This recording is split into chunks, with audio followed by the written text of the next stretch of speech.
तो कोई कोई जैसे आप कहीं सुनने जाओगे, किसी की कथा सुनने जाओगे, किसी का लेक्चर सुनने जाओगे, तो कई वक्ता बोलेंगे, लेकिन किसी किसी वक्ता को लोग ऐसे सुनने लगते हैं, ध्यान से सुनने लगते हैं ना, बड़े गौर से सुनने लगते हैं। तो जो भी आप अध्ययन कर रहे हैं, आप चाहते हो कि हमारी बात लोग ध्यान से सुने, सब लोग चाहते हैं ना कि हमें लोग पसंद करें, तो उसका एकमात्र विज्ञान है कि आपका ध्यान मजबूत है। और ध्यान मजबूत करने के लिए क्या करते हैं, सुबह शाम संध्या करते हैं ना। हम यदि ध्यान से बोलेंगे तो सामने वाला ध्यान से सुनेगा, समझ आया? हम यदि मन से बोलेंगे तो सामने वाला मन से सुनेगा, उसको अच्छा लगेगा।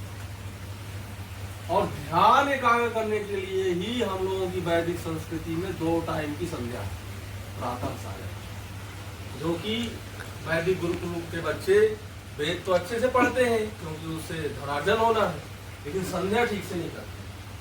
लेकिन मूल वही, जब एक ही मंत्र को आप बार बार दोहराते रहते हो तो मन का अभ्यास हो जाता है एक जगह ठहरने का, एक जगह लगने लगता है। तो जब हम एक में तल्लीन होना सीख लेते हैं, तो जैसे वेद पाठ कर रहे हैं उसी में तल्लीन हो गए, तो सामने वाला सुनेगा, वो भी तल्लीन हो जाएगा, खो जाएगा। तो जो वक्ता जानते हो ना, अपने बोलनी में, अपने भाषण में तल्लीन हो जाता है, खो जाता है बोलने में, उसी को लोग सबसे अच्छा वक्ता मानते हैं, उसी को लोग ऐसे खो करके सुनते हैं, वही वक्ता प्रसिद्ध होता है। स्वामी विवेकानंद ने क्या था, यही तो था। स्वामी विवेकानंद बोलना प्रारंभ करते थे, सब लोग सुनने में खो जाते थे। क्यों? स्वामी विवेकानंद बोलने में खो जाते थे, तल्लीन हो जाते थे। और ये तल्लीन होना क्या, कहां से सीखा था उन्होंने? ध्यान से, सुबह शाम एक ही विषय में तल्लीन हो गया, गायत्री मंत्र का जप कर रहे हैं, बार बार दोहरा रहे हैं, तल्लीन। एक जगह तल्लीन होना सीख गए, दूसरी जगह अपने आप। ठीक है, तो ऐसे कोई भी चीज प्रस्तुति की जाएगी तल्लीन होके, तो फिर लोग सुनते रह जाएंगे, बड़ा गजब बोलते हैं बच्चे, अच्छा बोलते हैं भाई, ये तो बहुत अच्छा लेक्चर देते हैं। कारण क्या है? उसने सीख लिया है एक जगह खो जाना। फिर देखो आप कहीं कुछ बोलते हो, कुछ करते हो, तो लोगों को लगेगा ये बहुत विशिष्ट कर रहा है। और ये रास्ता कहां से खुलता है? संध्या से। एक ही माला आप करो, बिल्कुल ध्यान से ऐसे करने का प्रयत्न करो कि सब कुछ खो गया है, मंत्र मात्र अवशिष्ट बचा है। धीरे धीरे देखना, 2, 4, 6 साल में, 12 साल में वो मंत्र सिद्ध होने लगता है। मंत्र सिद्ध होने का मतलब जानते हो क्या है? आपको पता नहीं होगा कि मैं हूं, कि ये गुरुकुल है, कि ये संसार है, बस मंत्र बचा है। फिर एक जगह जैसे जैसे खोना सीख लिए, फिर ये पुस्तकें आप लोग पढ़ोगे तो ऐसे याद होती चली जाएगी। क्यों नहीं याद होती है? अभी पढ़ते रहते हो, मन इधर उधर घूमता रहता है, फिर मन सीख जाएगा, घूमना भूल जाएगा, फिर मन सीख जाएगा एक जगह। तो फिर पुस्तक पढ़ोगे तो पुस्तक पूरी याद होती चलेगी। फिर आप बोलोगे, भाषण दोगे, तो लोगों को याद रहेगा आपका भाषण। नहीं, कितने लोग आते हैं बोल के चले जाते हैं, कोई मतलब। लोग आपकी बात को याद रखेंगे। स्वामी विवेकानंद विदेशों में बहुत भाषण चलते थे, तो भारत को, पुअर कंट्री के, भारत की ज्यादा इज्जत नहीं थी। तो मान लो जिस घर की ज्यादा इज्जत ना हो, तो उस घर का व्यक्ति कहीं जाए तो उसकी इज्जत कहाँ होती? नहीं होती। तो स्वामी विवेकानंद को एक जगह पूरी दुनिया के लोग बुलाए गए थे, शिकागो में, किसी दूसरी जगह। स्वामी विवेकानंद को सबसे पीछे रखा गया, और लास्ट में टाइम कितना दिया गया? शून्य। स्वामी विवेकानंद ने बोलना प्रारंभ किया और बोलते गए, घंटों बीत गए।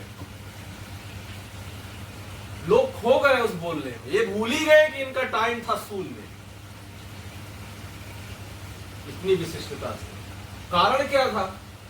स्वामी विवेकानंद कहते हैं अपनी पुस्तक में कि मेरे शब्द विशेष नहीं है, मैं जिस स्थिति से बोलता हूं वो स्थिति विशेष है। सामान्य शब्द ही बोले हो, मेरे अमेरिका के भाइयों और बहनों, हमारी संस्कृति ये ऐसी सामान्य शब्द, लेकिन वो जैसे बोलते थे एकदम खो जाते थे अपने विषय। पढ़ रहे हैं तो बस पढ़ रहे हैं, बोल रहे हैं तो बस बोल रहे हैं।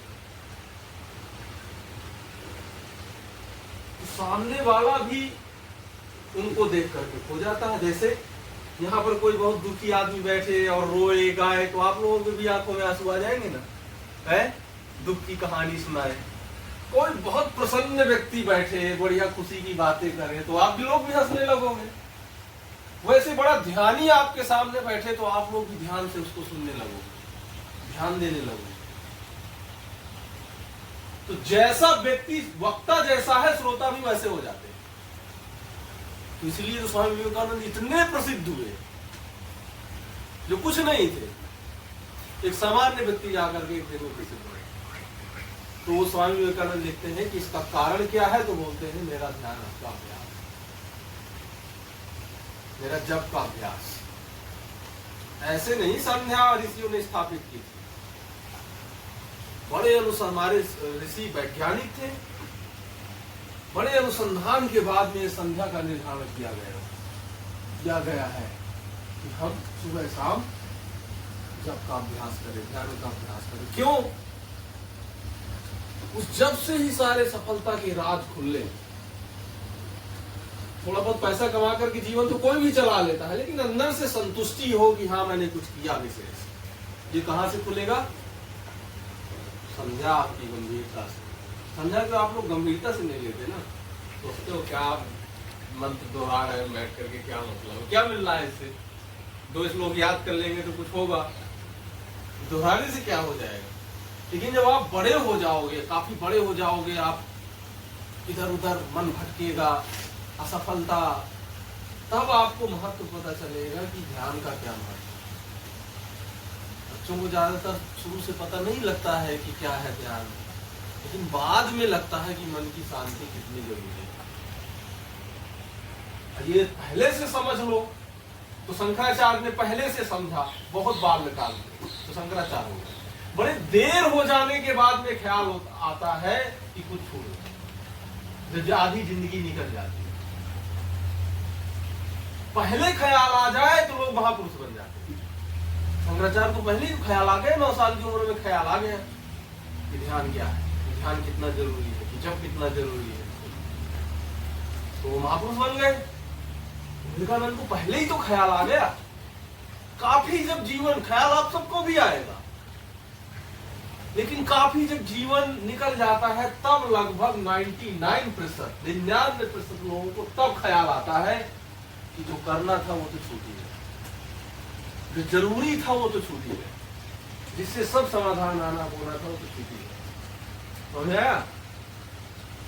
तो क्या करना है? बस एक चीज में ध्यान देना। सुबह शाम जो आप गायत्री जप करते हैं ना, बस एक माला ऐसे बैठ के करो, एक माला, और बाकी जितने माला करते हो करते रहो। जैसे एक माला ऐसे बैठ के करो कि पूरी चेतना लगा दो उसमें, पूरा ध्यान लगा दो, ना इधर उधर लगे आचार्य जी को कि आप लोग गुरुकुल में हो ही नहीं, कहाँ हो, मंत्र में खो गए। धीरे धीरे देखना कितना सामर्थ्य जागृत होना प्रारंभ हो, शक्ति जल्दी जल्दी याद होने लगेगा। आप बोलोगे तो लोग ऐसे सुनने लगेंगे ध्यान से। आप कहीं मंत्र पाठ करोगे तो लोग आपको ज्यादा अच्छे से सुनना चाहेंगे, आपको ज्यादा बुलाएंगे, क्योंकि आप जहां पहुंच जाओगे लोगों को बहुत अच्छा लगेगा। कारण क्या होगा? मंत्र का होगा। समझ आया? तो करना है कि नहीं करना? बस सुन लिया, कोई बात नहीं है। देखो कोई जबरदस्ती नहीं है। पता है भगवान श्री कृष्ण अर्जुन को 18 अध्याय सुना देते हैं, 700 श्लोक गीता सुना देते हैं पूरी, उपदेश कर देते हैं कि देखो अर्जुन ये करना चाहिए, ये करना चाहिए, ये अच्छा है। लेकिन बाद में पता है क्या बोलते हैं? हे अर्जुन, ये जो कुछ भी मैंने बोला विचार कर लो, कोई जबरदस्ती नहीं है कि करना ही है, जो तुम्हारी इच्छा है तो करो। कोई जबरदस्ती नहीं है कि हम आपको कुछ कह रहे हैं तो करना ही है। लगे कि हाँ लगता है विशेष चीज है, करके देख लिया जाए तो करना, नहीं तो छोड़ देना। कोई समस्या नहीं है। सृष्टि में कितने लोग बर्बाद हो जा रहे हैं, बर्बादी का कोई मतलब नहीं। बस कितने गुरुकुल में बच्चे आते हैं 100, 150, 200, 99% बच्चे लगभग सामान्य हो जाते हैं, कोई एक निकलता। इस सृष्टि में किसी की बर्बादी से सृष्टि में कोई लेना देना नहीं, कोई बड़ी बात नहीं। लेकिन विशेषता यह है कि कोई शायद ध्यान देंगे।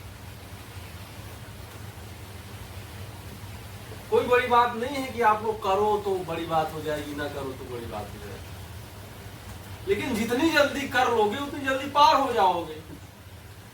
नहीं तो फिर उधेड़ में लगे रहोगे कि यार कैसे पैसे कमाया जाए, फिर ना पैसे कमा पाओगे ना सम्मान कमा पाओगे, दिमाग में पूरा पाँच चल रहा है। ठीक है ना? तो यथेच्छसि तथा कुरु। अगर